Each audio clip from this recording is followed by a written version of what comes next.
So, chapter 15 is the concluding chapter of Jim Stark's book, Rescue Plan for Planet Earth, Democratic World Government Through a Global Referendum.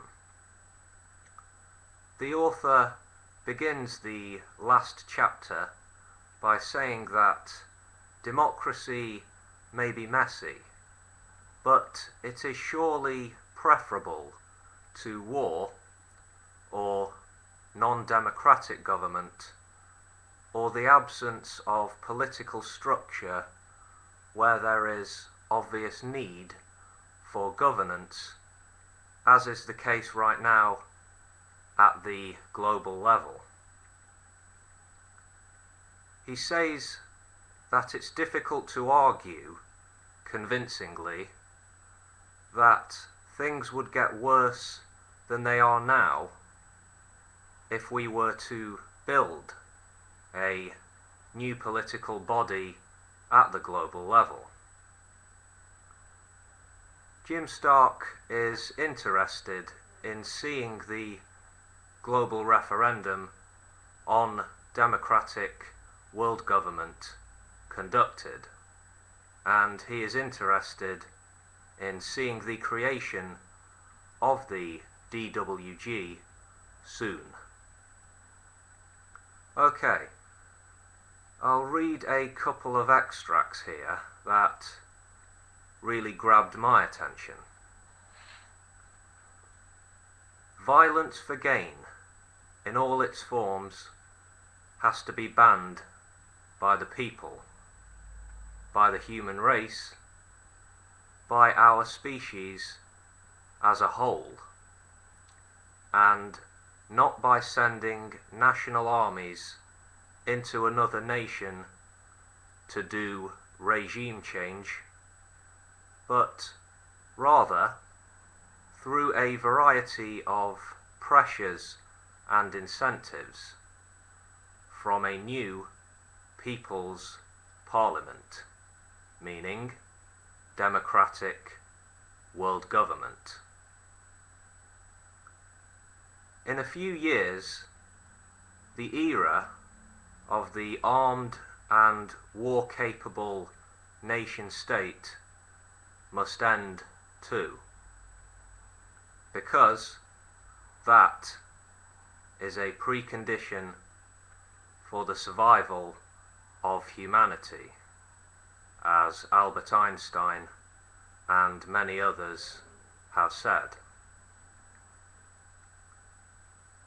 Humanity is ready for a change in direction, and we expect that a powerful species-wide mandate, 66.7% plus, exists for the creation of a democratic world government.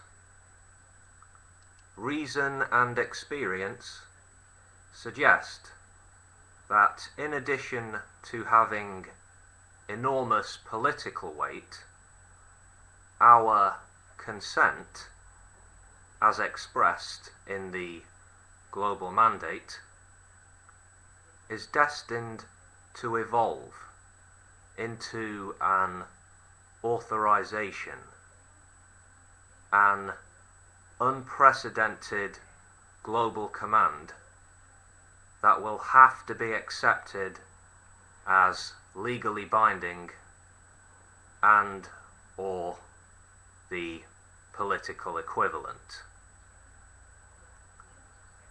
The global referendum is a realistic strategy, and all that remains to be seen is whether we have what it takes to rise to the challenge, to rescue ourselves, and to basically grow up as a species, finally.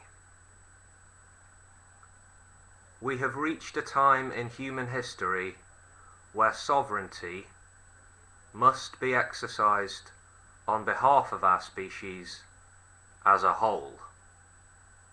We, the people, must take charge of the last few steps along the difficult road from yesteryear's jungle to tomorrow's peaceful and secure civilization.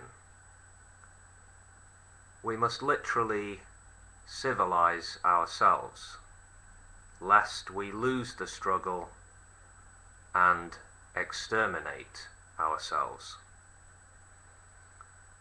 The last paragraph of the book reads as follows: "It is time for people to decide whether they are for democracy or not.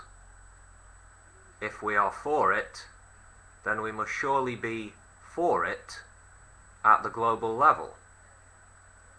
And we have to improve it with whatever corruption proofing or transparency measures and technologies are available to us.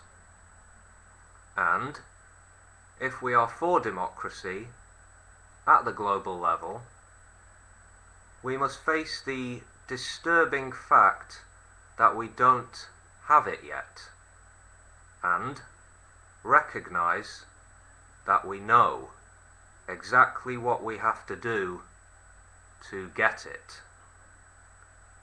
I hope, for the sake of all, that we are up to this historic challenge. I call upon every person, every government, and every other institution in the world to support this effort in whatever ways they are able." Well, if you're interested in the author, Jim Stark, if you'd like to know about the work he's done or continues to do, there's plenty of information on the internet for you to find. So go check it out if you like.